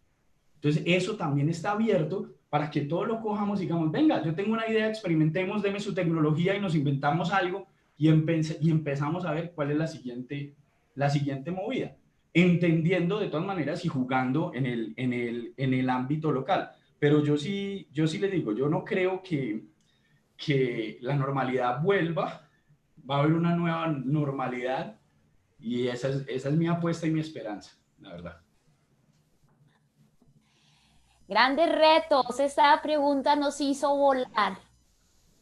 Ahí casi que parece un tema de estas nuevas transversalidades, de la biología con el arte, la tecnología con los comportamientos, los territorios y las emociones. Pero ¿quién más que las personas que estamos en las artes y las culturas para tomar ese riesgo de cruzar fronteras y de internarnos en esos nuevos, o que de pronto ya estaban desde antes de la pandemia, pero eran estos escenarios fronterizos en los que no necesitábamos tocar porque no nos tocaba en ese momento?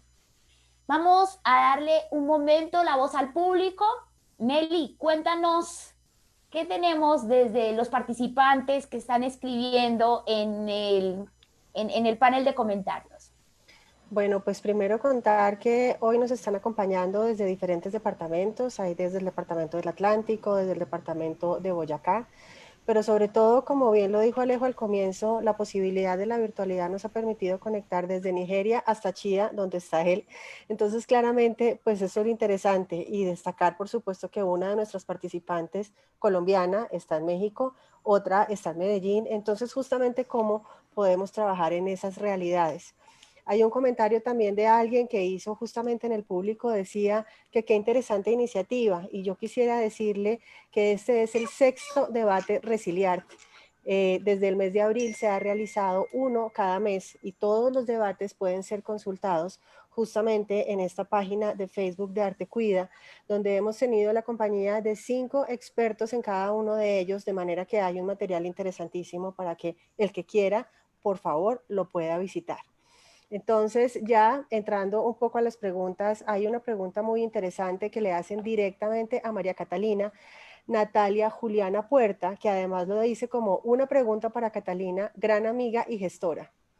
¿Cómo ves a las organizaciones culturales, musicales y artísticas en su acercamiento a la gestión y financiación de evaluación, investigación de impacto social, sus oportunidades y dificultades? María Catalina. Bueno, un saludo para Natalia.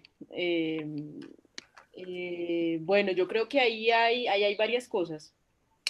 Lo primero, creo que las organizaciones siempre dejan, y eso pues obviamente está de la mano de las limitantes financieras que tenemos todas las organizaciones culturales, siempre deja todo este tema de la medición y de la evaluación para el final. Entonces, cuando empieza a hacer planeaciones de presupuesto, entonces tiene un presupuesto de producción, un presupuesto de circulación, si de pronto tiene un interés educativo, hace un presupuesto de formación.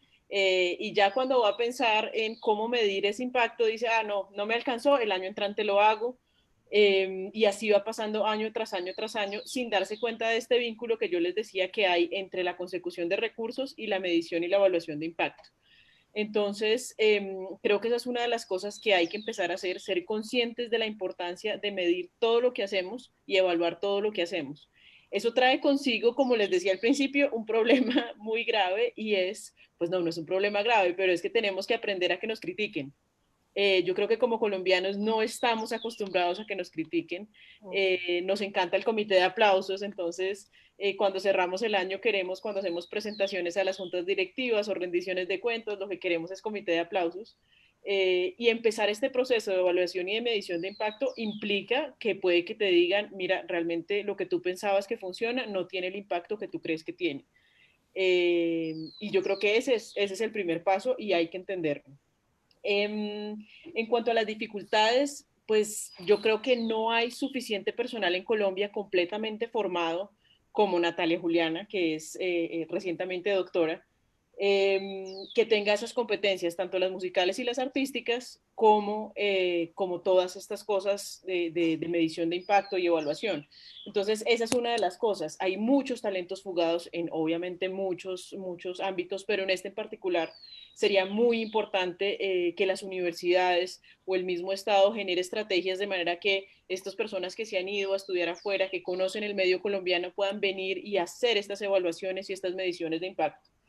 Y la otra dificultad muy grande que hay es que las evaluaciones que se han hecho, también ligado a que la gran mayoría de las organizaciones culturales grandes en Colombia dependen del Estado, tienen unos intereses políticos. Entonces, no son realmente certeras para la toma de decisiones porque están ligadas al gobierno de turno. Entonces, también ahí las organizaciones privadas, las organizaciones sin ánimo de lucro, las organizaciones, las iniciativas culturales privadas, tenemos que hacer este tipo de mediciones y de evaluaciones. Y qué mejor manera de hacerlo si nos unimos, porque obviamente es mucho más económico si nos juntamos las 7 orquestas profesionales que hay en el país, porque no hay más, increíblemente, y hacemos una evaluación y una medición de impacto las 7 orquestas. Lo mismo pasa con el sector del teatro, con el sector del cine, pero hay que unirse para hacerlos y yo creo que en este momento es la oportunidad para hacerlo.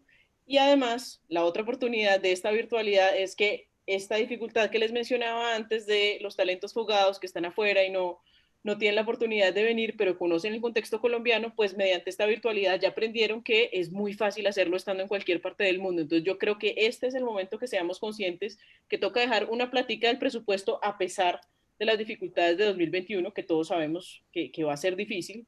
Dejemos una plata para eso, para empezar a medir el impacto, evaluar el impacto y estar dispuestos a tomar decisiones sobre los resultados que esas evaluaciones arrojen.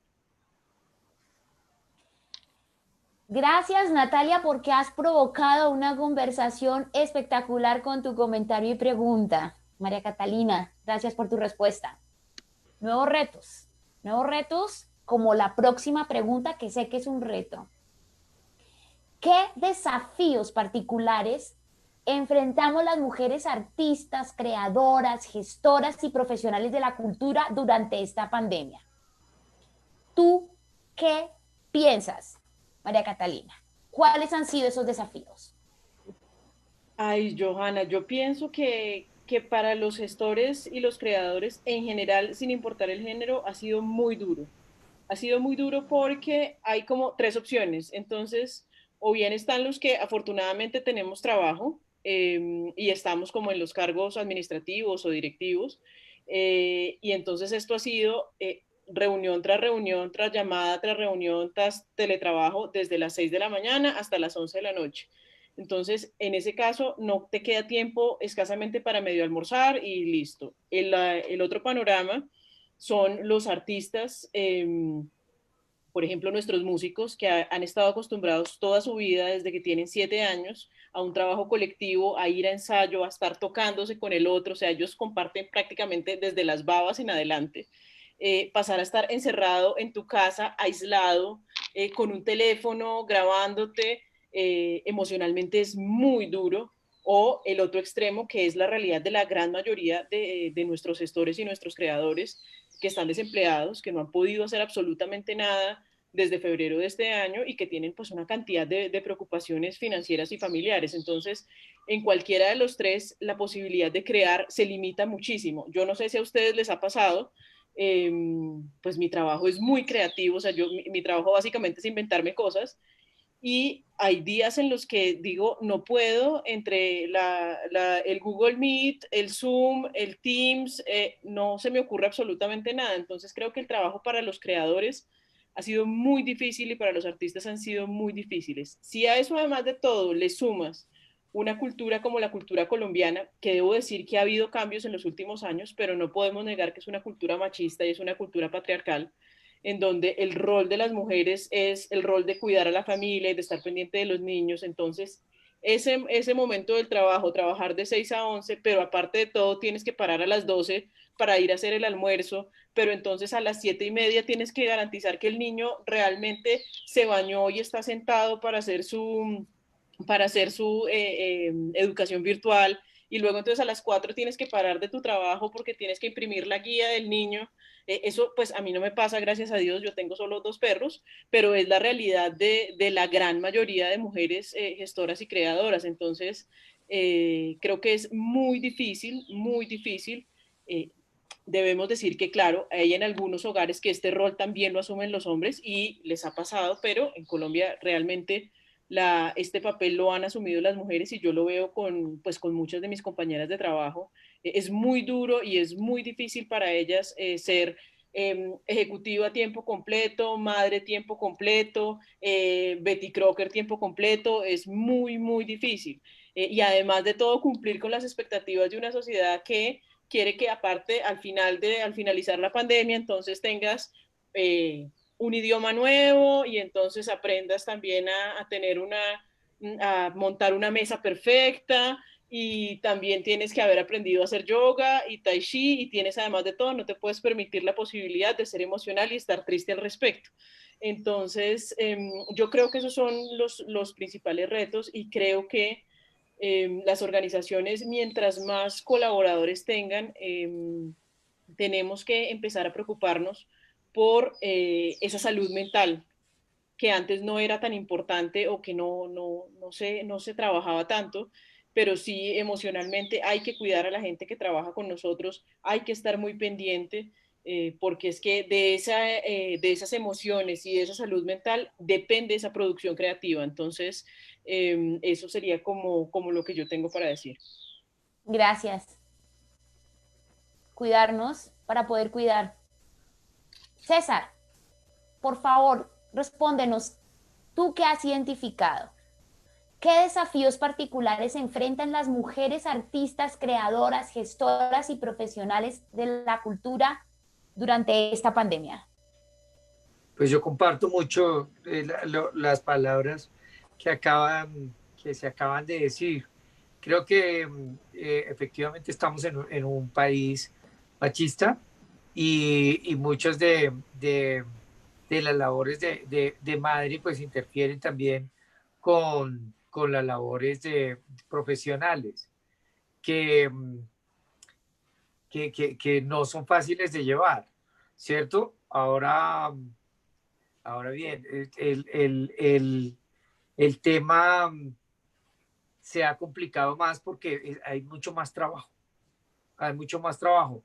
Pero lo que sí ofrece la virtualidad, pues es que el trabajo que se realice va a ser mundialmente reconocido, de acuerdo también a las formas de mover esa información.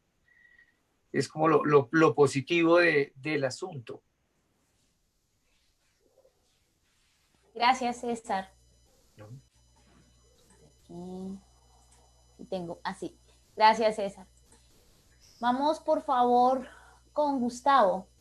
Gustavo, cuéntanos tú qué has identificado como desafío particular que enfrentan las mujeres artistas, creadoras, gestoras y profesionales de la cultura durante esta pandemia. Bueno, yo quiero decir que no solamente las mujeres creadoras, gestoras y profesionales, sino todas las mujeres. Y les quiero contar una experiencia pues muy bonita. La Universidad Minuto de Dios, y creo que muchas de las universidades pueden decir esto sobre el porcentaje de mujeres que hay en las universidades. La mayoría de los alumnos de Uniminuto, que tiene más de 140.000 alumnos a nivel nacional, son mujeres, o sea, casi el 70% son mujeres. Eso tiene unos significados muy profundos. Y por otro lado, les quería contar algunas anécdotas pues, de mi experiencia personal, de mi mamá. Mi mamá pues ya falleció, pero ella decía que ella era las 7 machos. Ella tuvo 7 hombres, con su esposo 8. Y pues por tanto, nosotros todos aprendimos a cocinar, todos aprendimos a hacer oficio en la casa, porque ella no era la que servía a los 7 machos, sino la que formó a los 7 machos para que pudieran ser realmente machos, o sea, pudieran defenderse en la vida.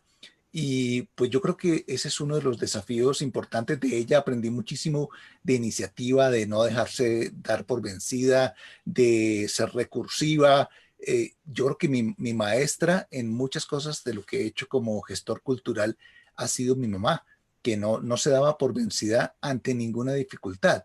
Ella logró hacer muchísimas cosas, llegar a la universidad, ser profesor. Ella, pues, en ese momento, las mujeres lo máximo que estudiaban era ser lo que se decía la escuela de señoritas y ser profesoras. Entonces, ella logró ser profesora en un pueblito de Santander, en Guane, y pues dentro de su iniciativa, ella dijo, estos niños necesitan una piscina y logró construir una piscina por allá en los años 50 para un pueblito como Guane, los que de pronto conocen Barichara y saben, Guane es un pueblito muy chiquitico. Hace unos 8 años visité ese pueblo porque yo no lo conocía y curiosamente encontré una de las alumnas de mi mamá y me contó pues todas esas cosas, ¿no? Cómo hacía que los niños se bañaran, que fueran a la piscina, que entendieran a la vida de una manera diferente. Y yo creo que en eso las mujeres tienen un potencial inmenso. A todos nos han enseñado, yo creo que son unas maestras para nosotros en todos los aspectos y en no darse por vencidas nunca ante las dificultades y son las que han sacado. Yo creo que a nuestro país le falta mucho más feminismo, mucho más lado femenino en el gobierno, en la policía, en el ejército, en la industria, en todas partes, porque el lado femenino es integrador, el lado femenino es amoroso, el lado femenino es tierno, el lado femenino es exigente, el lado femenino es realmente lo que hace que tengamos una perspectiva diferente. Y creo que esta es una oportunidad buenísima. Estamos llegando, yo escribí un pequeño ensayo de qué era lo que iba a pasar después de la pandemia y una de las cosas que me parece o que intuyo y que ya se está dando es que vamos a pasar de este sentido machista o de esta sociedad machista o patriarcal a volver a una sociedad matriarcal que nos hace muchísima falta. Gracias, Gustavo. Gina, cuéntanos aquí a todos. ¿Qué desafíos particulares se enfrentan las mujeres artistas, creadoras, gestoras y profesionales de la cultura durante esta pandemia? Yo creo que varios, y digamos que el más complejo tiene que ver con la violencia. Y en esto quiero parafrasear a Tatiana Zavala, que lo decía en un debate anterior, y es la pandemia de la violencia hacia la mujer. Entonces, y que aumentó gravemente en el confinamiento. Y queda un largo recorrido para apoyar a las gestoras, creadoras, artistas y a las mujeres en general para que puedan denunciar tranquilamente y todavía nos falta camino para eso. Sé que lo hay, iniciativas fuertes, pero es muy fuerte el tema de la violencia. Y yo estoy aquí en 2 países con alto feminicidio, México y Colombia. Entonces eso es muy, muy lamentable. También he estado muy cercana a creadoras que son mamás solteras y que requieren un apoyo extra para el cuidado de sus hijas e hijos y pues que puedan seguir también ellas creando tranquilamente. En eso también se debe pensar, se deben hacer acciones. Sé que hay muchas redes que no lo están haciendo, pero esto se debe pensar colectivamente y masivamente. Y en estos modelos de asociación, colaboración que tanto hemos hablado, pues ahora más se convoca la empatía para este tipo de casos.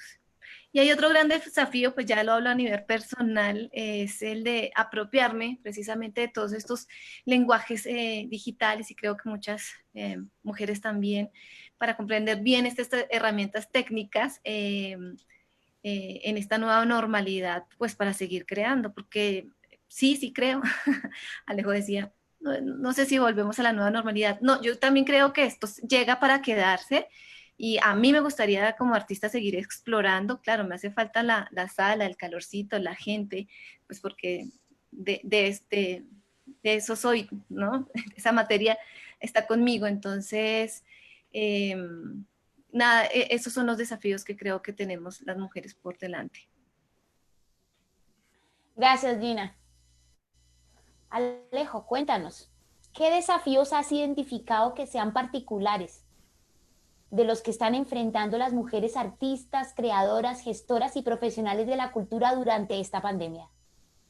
Yo creo que esto es un tema tan profundo y tan urgente, pero a ver, yo tengo la fortuna de estar rodeado de grandes seres humanos en mi vida y parte de esos seres humanos son mi madre, mi esposa, mi hermana, todas las mujeres que me rodean. Nosotros tenemos una situación muy particular, muy bonita, y tomamos varias decisiones dentro de la pandemia. No voy a entrar en el tema de Gina, porque en el tema que hablamos del abuso y de todo eso, porque eso es algo de verdad grave y profundo y que como sociedad tenemos que atender ya. Y eso yo no entiendo y no me cae en la cabeza cómo a estas alturas seguimos con eso. O sea, vamos a necesitar que una raza alienígena venga y nos ataque para de verdad empezar a desdibujar diferencias entre los seres humanos y a seguir hablando de color, de sexo, de todo eso. ¿Y qué es lo que se va a necesitar? Entonces, a mí me parece como, perdón, pero me da rabia el tema y me vuelvo súper pasional. Entonces, voy a hablar de lo otro. Y en ese sentido, yo quiero invitar a todos a que desde nuestro lenguaje empecemos a cambiar ciertas cosas. A ver, nosotros los hombres no ayudamos en la casa es de los dos, señor. Ya, la casa, si uno tiene una pareja, la responsabilidad es de los dos. ¿En qué momento la mujer tiene que hacer y el hombre ayuda? Eso desde ahí es ridículo. Entonces, va lo mismo con los hijos. Y como sociedad también tenemos que cambiar eso. En este momento, en cualquier momento pueden entrar mis hijas por esta puerta. Y qué pena, pero o el mundo lo entiende o el mundo lo entiende. Y lo mismo es con las mujeres. La mujer que es madre y el hombre que es padre y todo eso, tenemos que empezar a entenderlo como que es un trabajo colectivo. Además, siendo conscientes que como sociedad nuestra existencia se garantiza pues por poder tener hijos. Entonces, de por sí es como una de las funciones que más tenemos que proteger. Pero yo quiero irme a lo simple, a lo básico, para no entrar en lo más profundo, doloroso y que más rabia nos va a generar y cuestiones todavía ridículas, pero es empezar a cambiar cosas simples de nuestro lenguaje y se los digo por qué. Porque nosotros hicimos en esta pandemia, como familia, hicimos ciertas renuncias. Y hace un tiempo murió mi suegra, hace 1 año y medio se murió mi suegra, nosotros estábamos viviendo en Medellín y mi suegro se quedó solo en Chía, en la mitad del campo. Y dijimos, venga, el viejo está triste, el viejo está aporreado, vámonos a acompañarlo. Para mí fue muy fácil. A mi señora le tocó renunciar al trabajo porque exigía muchos más sacrificios que los que me tocaba hacer a mí. Pero una de las cosas que más me pegó fue que cuando alguien le dijo, pero Alejo es genial, ¿cómo así? Y él va a hacer eso no lo hace nadie. ¿Cómo que sí que no lo hace nadie? Estamos hablando de la familia, estamos hablando de alguien que queremos, estamos hablando de estar juntos, porque el hombre es genial y para la mujer es natural. Entonces empecemos a cambiar esas pendejadas que tenemos ahí, que tenemos detrás, y empiece simplemente, yo los invito a decir, el hombre no ayuda y la responsabilidad en la casa es de los dos, señores. Y si tiene una familia, pues los hijos son tan responsabilidad de ella como suyos. Y así lo tenemos que asumir. Entonces, claro, mis reuniones y mi vida laboral se ve afectada porque yo tengo que ir a cuidarlas, porque en este momento las estamos educando en casa. Entonces, porque nos repartimos de a 3 horas para estar con ellas y acompañarlas. Pero no lo repartimos, no es que yo le ayude a ella. Entonces, esos simples cambios, pero es que yo aquí no creo que nos podemos quedar hablando el resto de la noche sobre este tema. Alejo, invitado a otras conversaciones de Resiliar Mujer COVID-19 que hacemos con mujeres de América Latina en temas que nos están tocando si tienes toda la noche. Gracias. Meli, cuéntanos, nuestro público, qué pregunta tenemos para compartir con los panelistas. Sí, hay una pregunta muy interesante justamente en la temática que estamos trabajando hoy y es estas comunicaciones en línea y la virtualidad como una herramienta de comunicación y generación, o más bien, traslación de contenidos al público. Y es cómo se puede trabajar la responsabilidad social y ese llegarle a las comunidades desde esa nueva proximidad, es decir, ¿dónde queda este contacto físico? Esta pregunta en principio va dirigida para Gustavo. Entonces, Gustavo, ¿tú qué nos podrías decir? Bueno, les quiero pues confirmar que en esta nueva experiencia o en esta experiencia, y creo que Alejo nos puede confirmar igual, para tener éxito en una plataforma, en una relación o en una comunicación virtual, es fundamental que haya primero, en la medida de lo posible, una relación y una comunicación real. No es posible o queda un poco flaco si pensamos que lo virtual es lo primero. Por eso hablaba que afortunadamente la construcción de esta comunidad y de esta colaboración con la comunidad venía desde antes. Y la virtualidad lo que ha hecho es afirmarla y incrementarla y diversificarla. No podemos pensar que solamente los públicos virtuales son los únicos públicos, ¿no? Si yo te conozco a ti, Nelly, y si solamente te hubiera conocido virtualmente, pues tendríamos una relación más o menos afectiva. Pero como te conozco realmente, pues cuando yo llego a la virtualidad tengo muchísimas más puntos de enlace, mucho más sinapsis contigo, mucho más empatía contigo. Y eso nos pasa a través de un correo electrónico, a través de un mensaje de WhatsApp.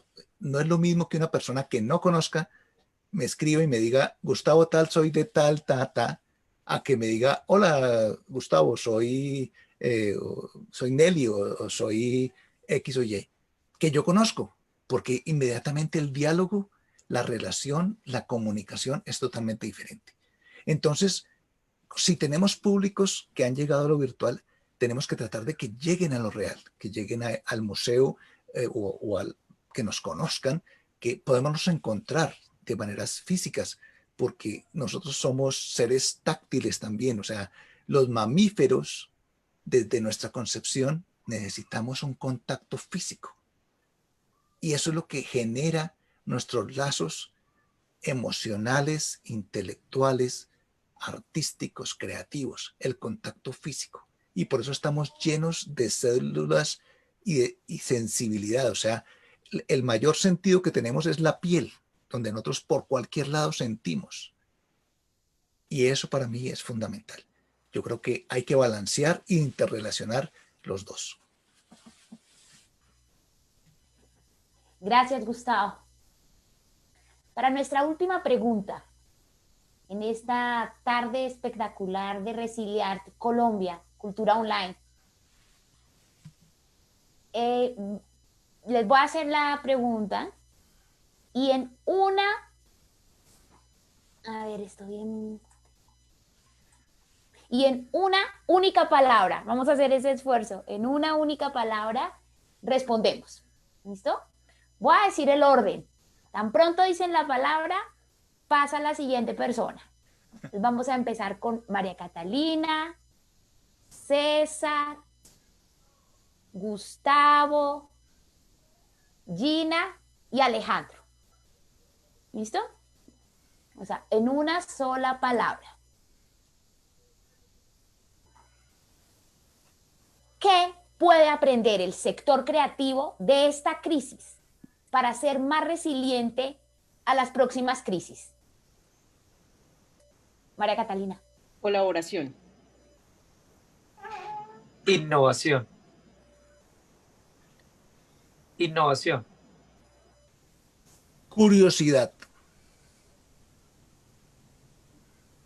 Crear. Odio ser el último. Mentalidad.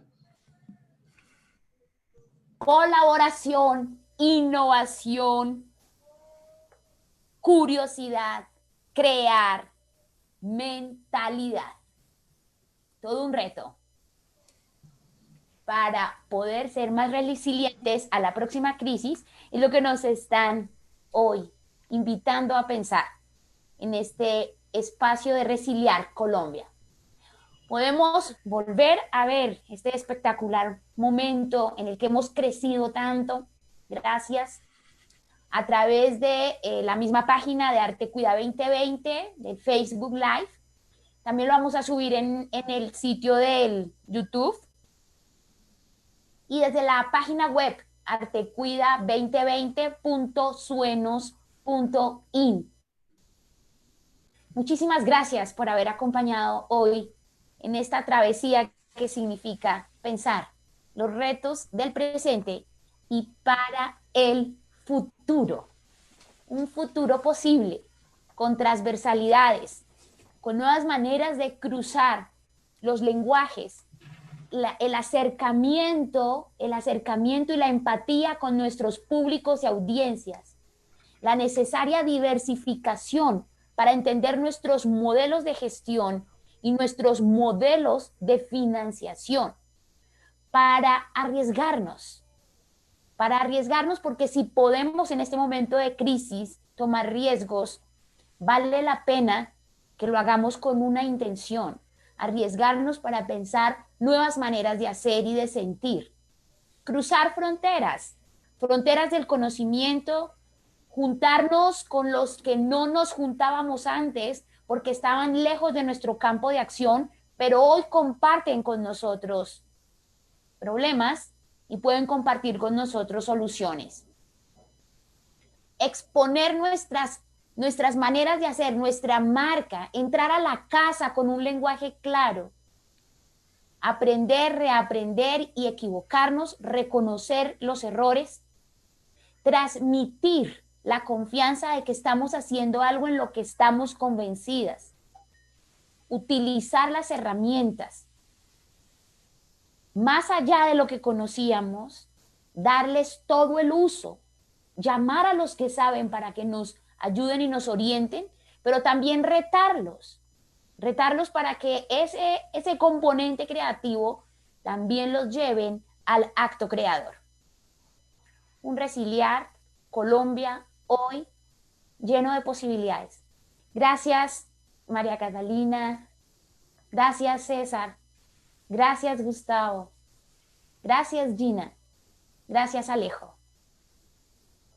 Bien. Hasta pronto. Gracias. Gracias. Gracias. Muchas gracias. Gracias.